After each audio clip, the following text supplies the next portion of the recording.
We are about to embark upon a series of strange and exciting, dangerous adventures.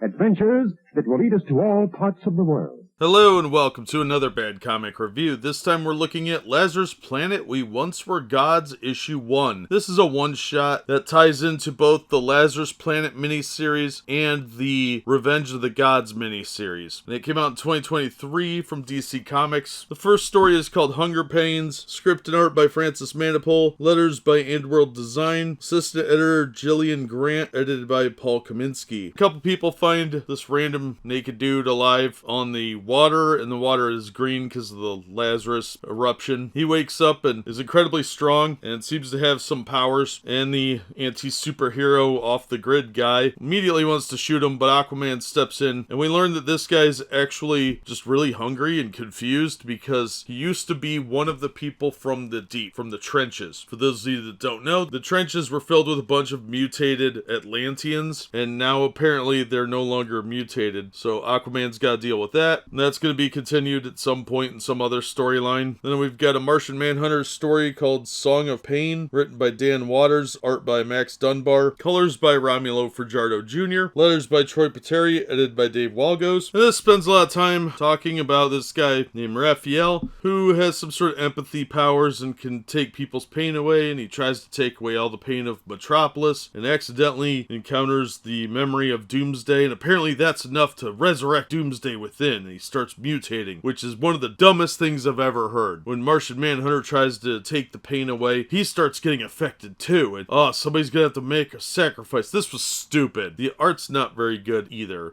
The art on the Aquaman story I didn't much care for. It looked very rushed at times, but it was acceptable. It was okay. It was just average. But the art in Songs of Pain, I'm not familiar with Max Dunbar, but I'm not a big fan of what I saw here. The proportions don't look quite right. Martian Manhunter's face looks weird, everybody's eyes look weird, and the story itself didn't make a whole lot of sense to begin with. So I didn't care for it. It was supposed to be this touching story of sacrifice. I just didn't like it at all. Then we get to the ones that relate more to the Lazarus Planet Revenge of the Gods stories. Now, I have already read the Revenge of the Gods stories, and they all reference this as being very, very important to it. And you do need to read this for some context. Unfortunately, that context is rather thin. So there's Song of the Dead, which is a Wonder Woman story written by Philip Kennedy Johnson, art by Jack Herbert. Alex Guimarães was the colorist, Pat Brousseau on letters, Chris Rosa, associate editor, Brittany Holzer, editor, Paul Kaminsky, group editor. Wonder Woman's teaching some really fat lady named Bia to fight with a sword for some reason, and then Bia gets dragged under the water by Theseus and a bunch of undead, and Wonder Woman has to fight him off, and then some other Amazonians show up and kill the zombies, but the threat is not over. It really kind of alludes to what happened at Themyscira, but it doesn't really build it up quite as well as it could have. You never see Hades, it's just alluding to it. It was okay. I'm not sure I understand why this really heavy set lady is a soldier of Themyscira and seems to be holding her own with Wonder Woman and Nubia, but I guess that's just something we have to deal with. Also, Nubia looks a lot better in this issue than she does in Revenge of the Gods. She doesn't look as thick. She looks a little bit more athletic. Finally, there's The Price of Eternity, which is a Mary Marvel story written by Josie Campbell, art by Caitlin Yarsky, colors by Jordi Belair, letters by Clayton Cowles, assistant editor Gillian Grant, Brittany Holzer, editor, Paul Kaminsky, group editor. Now, Mary seeks Black Adam's help, but she only gets his protege, Malik, and they go to the Rock of Eternity to try and free Billy, and that kind of backfires in their face, and then MacGuffin happens, and he's free, and everybody hugs. It's dumb. It doesn't really explain why the gods are doing what they're doing. By alluding to this issue as being pivotal, it really only explains the wizard's part in the story. It doesn't actually explain the motivation of the gods. They're just angry. It doesn't explain how Zeus died. It just sort of happened somewhere. I don't know. It wasn't in any of the storyline, because for Revenge of the Gods, you need to read this, you need to read the Revenge of the Gods 4-part miniseries, and you need to read 2 issues of Wonder Woman. If something happened before in those issues of Wonder Woman, I didn't see it because they didn't tell me I needed to read it. They didn't even tell me I needed to read the Wonder Woman issues. They